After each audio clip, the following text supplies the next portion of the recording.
Hello guys, welcome to our school. So எனக்கு நம்ம வந்து class 11 physics work energy and power part 7 பார்க்க போகிறோம். பார்ட் 7ல் பிரின்சிபல் ஆஃப் கன்சர்வேஷன் ஆஃப் எனர்ஜியும் கொலிஷன்ஸ் பற்றியும் பார்க்க போகிறோம். நம்ம ஏற்கனவே பார்ட் 1 to 6 எடுத்திருக்கோம். அது பார்க்காதவங்க அது போய் நம்ம சேனலில் செக் பண்ணிட்டு வந்துடுங்க. ஸோ ஃபர்ஸ்ட் வந்து the principle of conservation of energy. The total mechanical energy of the system is conserved if the forces doing work on it are conservative.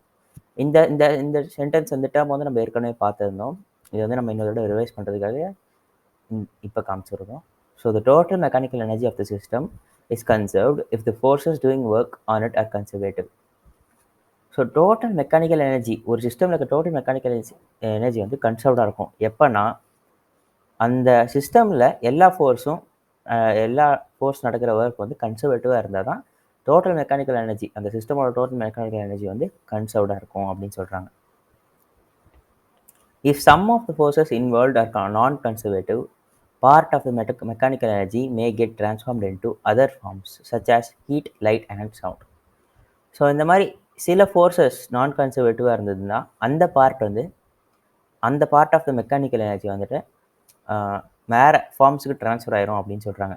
Transform ஆயிரும் அப்படின்னு சொல்கிறாங்க. ஸோ ஹீட் ஆகலாம், ஹீட் எனர்ஜியாக transform ஆகலாம், light எனர்ஜியாக transform ஆகலாம், sound எனர்ஜியாக transform ஆகலாம் அப்படின்னு சொல்கிறாங்க. Energy may be transformed from one form to another, but the total energy of an isolated system remains constant. So எனர்ஜியால் நிறைய ஃபார்ம்ஸ்க்கு ட்ரான்ஸ்ஃபர் ஆக முடியும். ஆனால் அந்த டோட்டல் எனர்ஜி இருக்குல்ல, அந்த ஐசோலேட்டட் சிஸ்டமோட டோட்டல் எனர்ஜி எப்போவுமே கான்ஸ்டண்ட்டாக தான் இருக்கும் அப்படின்னு சொல்கிறாங்க. ஸோ இந்த டேர்ம் நமக்கு ஏற்கனவே தெரியும், energy can neither be created நார் டிஸ்ட்ராய்டு. ஸோ அடுத்து வந்து கொலிஷன்ஸ். ஸோ பொதுவாக கொலிஷன்ஸ் தான் என்ன, நம்ம வந்து நிறைய கேம்ஸ் ஆடிருக்கோம்ல, பில்லார்ட்ஸ், மார்பிள்ஸ், கேரம், இதிலலாம் கொலிஷன் வந்து கான்செப்ட். இந்த கேம்லலாம் இந்த கொலிஷன்ஸ் வச்சு தான் நம்ம விளையாடுவோம். ஸோ பொதுவாக கொலிஷன்னா இது ஒரு ஆப்ஜெக்ட் போய் இன்னொரு ஆப்ஜெக்டில் கொலைட், அதாவது ஸ்ட்ரைக் ஆகும்போது அந்த ஆப்ஜெக்டோட மூவ்மெண்ட்டை நம்ம ட்ராக் பண்ணுவோம்ல, அப்போ தான் வந்து ஃபிசிக்ஸ் இன்வால்வ் ஆகுது கொலிஷன்ஸ் அப்படின்றத சொல்லுவோம்.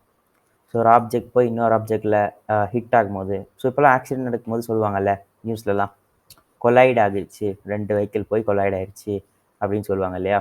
ஸோ அதுதான் கொலிஷன்ஸ் அப்படின்னு சொல்கிறோம். ஸோ இதை பற்றி பார்க்கலாம்.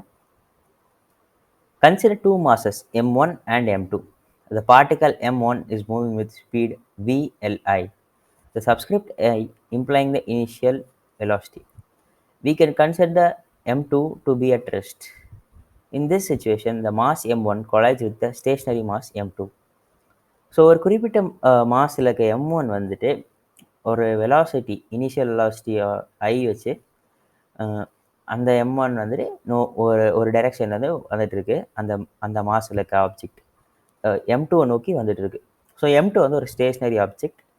ஸோ m1 போய் அந்த m2வில் கொலைட் ஆகும்போது, அந்த கொலைட் ஆகும்போது என்ன நடக்குதுன்றதை அந்த டயக்ராமில் வந்து கொடுத்துருக்காங்க. ஸோ m1 வந்துட்டு m2ன்ற டைரெக்ஷனில் போகுது. அது கொலைட் ஆகும்போது டிஃப்ரெண்ட் டைரெக்ஷன்ஸில் அந்த 2 ஆப்ஜெக்ட்டும் செதறிடும்.